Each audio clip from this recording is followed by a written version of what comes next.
Welcome and welcome back to the Flow of Life Tarot. It's been a minute. Now, this message is definitely not going to be for everyone. In fact, I'm not even sure if it might just be for one person because I just had the image of just throwing all the cards up in the air and give up is what came through. So my suggestion is if you're watching this, take it with a pinch of salt, take it lightly, don't take it to heart. Only ever trust yourself. In fact, don't watch tarot readings and don't trust anything than your own sovereign self and being, which is a very, very strange message to give you. I do always say, trust yourself, trust your instincts, and everything in this channel is intended to be for your highest good and greatest well-being. But of course, that's your responsibility to discern what is for your highest good and greatest well-being. So I'm going to go with this message, even though it's completely unplanned. There's nothing else other than give up and throwing all the cards up in the air. Okay, we've got Judgment and Three of Cups there. So something about celebration and a judgment call. Let's see. Normally I would try to moderate messages that come through so there's not too much extremity, but I think I'm just going to let this come out as intended. So just go with your own discernment. I can already feel my throat chakra. Okay, Judgment and Ace of Pentacles. With this, I am thinking that there could be even like throwing cards up in the air and giving up because you've got to an end of something, you've achieved something, something is done, something is over, hence a celebration. I'm also seeing caps thrown in the air like a graduation, again with that Judgment, and then Judgment of Ace of Pentacles, like a new start as well. So as much as there is a reverent energy of, this message of just give up and throwing all the cards up in the air, I feel that's for a very healthy reason. And there we go, the sun coming through as if to confirm that with the Judgment. So it is like you've made a judgment call, you've reached a point in your life and you're just like, F this, and you're giving up on something. Yeah, you're giving up on something that's taken too long, or you've got to the point where you're done waiting and adhering to all the shoulds, woulds, coulds, all the messages in your head, or the programming. Okay, look, I was going to cut this to split, and what was showing was not only the Four of Wands but the Three of Swords, and then of course we've got this Seven of Pentacles again there. So it is about something that you've been waiting on for a long time. It could just be this lifetime, it could be many lifetimes. Your soul knows, so whatever the message is going to resonate at a frequency that it needs to, even if it doesn't make sense to the ego self, which is absolutely fine. It could go either way. This is going to be either something great that you want, this completion, this union, this celebration, this Four of Wands, or the Three of Swords. Okay, but as we know with life, things aren't just black and white, and thank goodness for that, because how dull would our lives be if life was just black and white? And then we've got the fiery Queen of Wands showing herself, and we did have the Three of Swords, is what I took in that for that split. So even if it does go down the route of the Three of Swords and heartbreak, then you have that fiery Queen of Wands bringing your power back. I also had Lilith and of course all the Durga as well, but many of the dark as well as the light goddesses showing. So I feel this is very strong divine feminine energy as well, regardless of gender or identity, like the Devil and Three of Swords. So yeah, this is a huge effort, energy of giving up.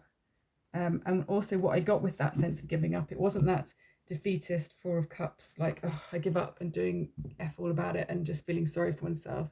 It was a very empowered, liberating giving up, which is actually kind of the energy which precedes a natural letting go, like an avalanche.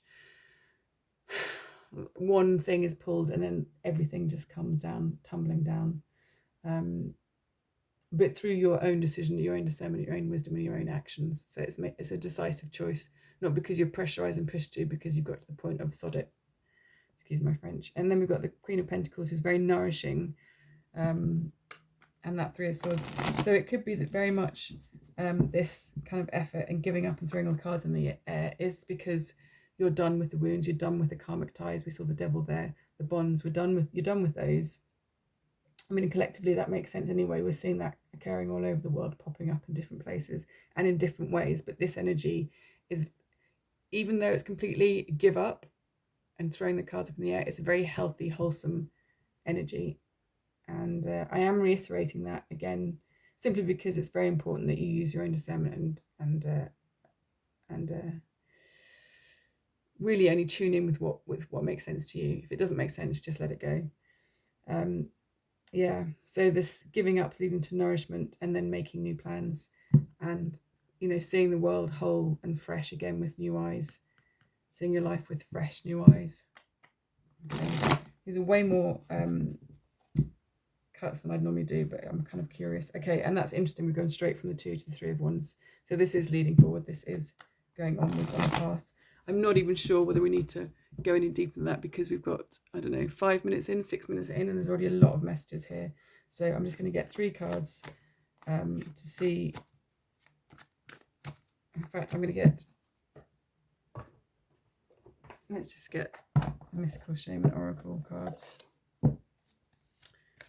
to go with that sort of unfolding energy and story of just give up. In fact, I'm going to split the deck. Okay.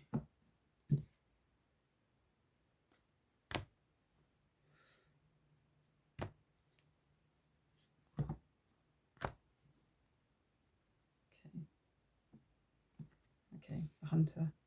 That's interesting energy. Okay, I'm going to read this for you. 1 second. So even without, before I read from the book for you, we know that the Hunter energy is this complete attunement with one's own inner instinct and wisdom, and higher self and lower self. To be a hunter in the true sense, like this Native American that we have here with the bear. So we have a human and a bear here, and we do have other symbols. It's the animal instincts that we're connected to, whether that's the bear that's hunting, the human that's hunting. So it's this visceral connection with self, which very much affirms that giving up sense. It's a very powerful energy. And it's nice we've got this masculine energy coming through here as well, because there's lots of divine sacred feminine energies around this. Someone somewhere, if you're watching this and you've made it this far and it's already resonating, you've reached a huge turning point, a huge milestone, a huge release. And it's not from external, it's come up from within, and it's not been forced. You haven't forced this to come up. There's a scene from a film, and he's hunting, or maybe he's a sniper, it could be a war film, but I think scenes before that he's hunting, and and I think he's teaching a son or a grandson how to shoot, to hunt deer, and they put snow in their mouths. This could be 2 films I'm mixing up, but they put snow in their mouths. It's a very cold climate, and that is in order to cool the breath, so that you don't see this warm air coming out, and also the scent of it, so to dull the heat and the smell of the breath, so as not to put off prey.